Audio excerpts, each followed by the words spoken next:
May tayong baboy na nanganak. Meron tayo dito, meron doon sa unahan, meron pa doon sa unahan. Tingnan mo, may pigiri kami doon, pero yung mga inahing baboy namin nandito sa labas. Kasi ito yung comfort ng mga inahing baboy namin, mas komportable sila dito sa labas. Kasama ng kanila mga biik. Ayan, dito meron. Tapos pansin nyo, ang kagandahan ng ganito, na nakataling ganyan, dito sila natutulog, walang kadumi-dumi ng baboy dyan. No, pero dito sa kabila, ayan, dito sila nadumi. May area siya kung saan siya nadumi. Ito. So dito na parte ang dumihan niya. Tapos doon siya na tira. Yan yung naobserbahan natin. Doon din sa kabilang baboy. Tingnan natin. Ito may isang inahing baboy din tayo dito. So ayan yung pigiri namin, lagay ng baboy yan. Pero yung mga baboy nating inahin dito sa labas. So ito naman nakatali dito. Pero yung anak niya doon naman sumisilong yan sa ilalim. Tingnan nyo. Ito walang dumi ng baboy dito na parte. Ayan, meron siyang palamigan dyan. Siya nagpapalamig. Pero yung mga dumi niya nandito sa kabilang side. Dito siya lagi consistent. Dito siya na dumi. So hinihiwalay niya ang kanyang dumihan doon sa kanyang higaan. Doon sa kanilang tambayan. Kaya sa ganitong baboy, no, dati kasi may nakapasok kaming baboy, may pinapasok kaming baboy dito sa loob ng pigiri. Kung saan siya nahiga, doon din siya na dumi. No, kaya ang ginawa namin ganyan na lang. So ito yung aming lagay ng baboy. Ito. Dati dito yan. Actually may baboy kami dito pinapalaki din. Ayan o. Ito pag naiinitan sila dati, yung mga baboy dito, naliligo sa dumi nila. Pero ito, pag naiinitan yan, dito siya o. Mga putikan na yan. Andyan siya. Tapos malayo ang ganyan dumi nandun sa kabila. So yun yung naobserbahan natin pag ganitong baboy.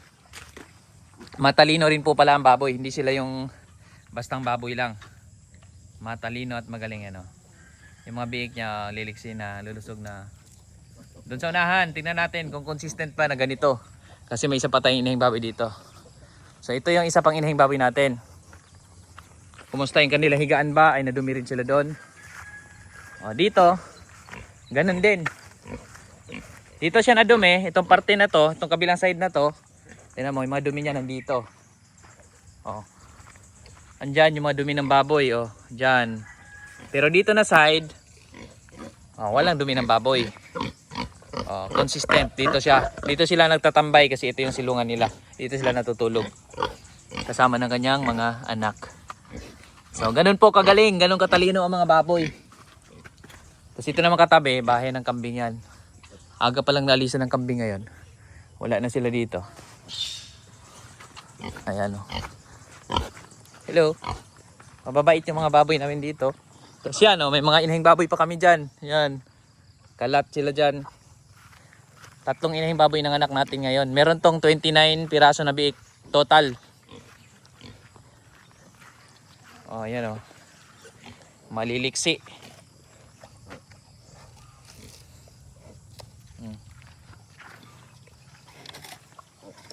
Yan oh, kaliliksi ng baboy. Iba nandun sa unahan. Oh. May umiyak doon. Ay, may naapakan nata. Pag naapakan naman, binibitawan agad ng nanay niya yung kanyang ng anak niya. Yung paa ng anak na naapakan.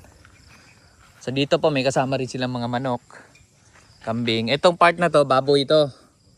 Puro baboy ito dito. Tapos doon sa dulo, manok. Yung manok naman, naka-open yung gate niyan, papunta doon sa kabila. Kasi nakalambat yan dyan. Oh. Hanggang dyan lang yan banda, nakalambat. Tapos doon sa likod, sa labas, mga kambing naman doon. Doon yung mga kambing. Palakad-lakad. Pati mga anak nila kasama na pala. Wala na dito eh. So nahan oh. Malayo mga kambing. Kanya-kanya sila. Hindi natin sila maabutan dito na sama-sama. Kailangan maagang punta dito para makita natin sila na magkasama. Ngayon kasi medyo late na ako pumunta. So yun, so nahan. Meron din yung kambing oh. Andun sila. So ang parte ng kambing, iba dito sa baboy kasi dati pinagsama na namin, natuto kami doon kasi nga yung mga baboy kumakain yan ng ano kahit ano. Kung halimbawa may kambing sila nakita dyan na sobrang liit, tapos maamoy nila, mababanguhan sila, kakainin nila yan. No, kaya yan yung iniiwasan. Iniiwasan natin yung ganong pagkakataon. So yan, ito yung bodega namin. Lagay ng feeds. Tapos dito, next bahay ng kambing. Tapos punta ako doon sa kabila. Mga akong kalamansi. Tapos dito may mga kalamansi po. Titingnan ko lang kung may bunga. At nagdala ko ng lagayan para makuha tayong kalamansi. So ito po yung area ng kambing. Ay, may dalawang kambing dito. Oh. Hello! Oh, may naiwan ditong dalawang baby kambing. Oh. Tulog. Hello! Kumusta? Hi! Okay na mo? Oh, bait oh. Maamo. Hindi takot sa tao. Doon sa kabila meron din yan mga kambing dyan. Ay wala na pala, nagsialisa na. Ito yung galaan ng kambing. Yan, ilalim ng niyugan. Linis dito. Actually hindi lang kambing ang naglinis dito. Nililinis din nila mama to. Pinalinisan din. Tapos ang tinira nila yung mga pagkain ng kambing. Itong mga damo na yan. So yan, maintain na. Kambing na magme-maintain yan. Pagka tumubo na naman yung ibang damo na hindi kinakain ng kambing, linis na naman. Tapos hanggang sa matira na lang mga ganyan. Nami-maintain na yan ng kambing. Tapos yun lang, paulit-ulit. Pag may tumubo ulit na damo na hindi kinakain ng kambing, linis na ulit. Ay, may hinog ng mangga dito.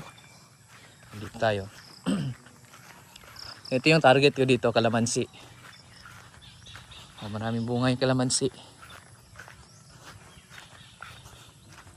Yan o. Yan ang kalamansi. Tapos may mangga dyan sa likod. Kalamansi, hinog na. Itong kalamansi na to, kusang nabubuhay lang yan dito. Sa mga ibon din siguro yan ba. Tapos yung mangga, ayun o, may mga hinog na rin sa taas o. Native na mangga to eh. Ayun o. May mga hinog na rin. Ito pala nakakuha si Papa. Wala siya dito, mga laglag na mangga. Buti dito inakyat pa ng mga bata. Ayan. Dito ako pag ganitong mangga, madalas to may mga nangalaglag na hinog. So dito kami sumisilong, naninilong kami dito. Pero sa ngayon, dahil may kambing dito na part, posibleng naunahan na rin tayo ng kambing pag may nangalaglag na hinog. Pag native na mangga kasi dito dati, pag mahangin ako tuwa. Nung bata pa lang ako, wala kaming tanim na mangga. Nakikisilong lang. Wala tayong nakita mangga dito. Nakikisilong lang kami ng mangga. Pag mahalakas ang hangin, tuwang-tuwa kami. Ayun yung kambing iso. Kasi pag malakas ang hangin, marami nang laglag. Yeah, dito pala galing mangga. Yeah. Kasi wala tayong pamingwit. Diyan pala sila nanguha kung saan nangalaglag yun. May mga hinog sa taas. So, ayan.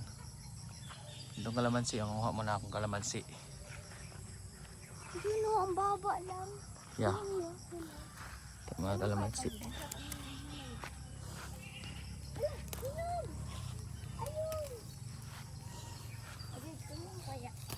Hindi yan abot. Wala tayong pamingwit. Ayan o.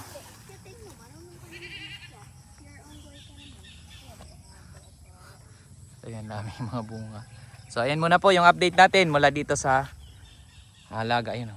Bilis tumakbo ng mga biko. Ayan mga biko. Bilis tumakbo. So ayan po. Muli po. Maraming salamat po.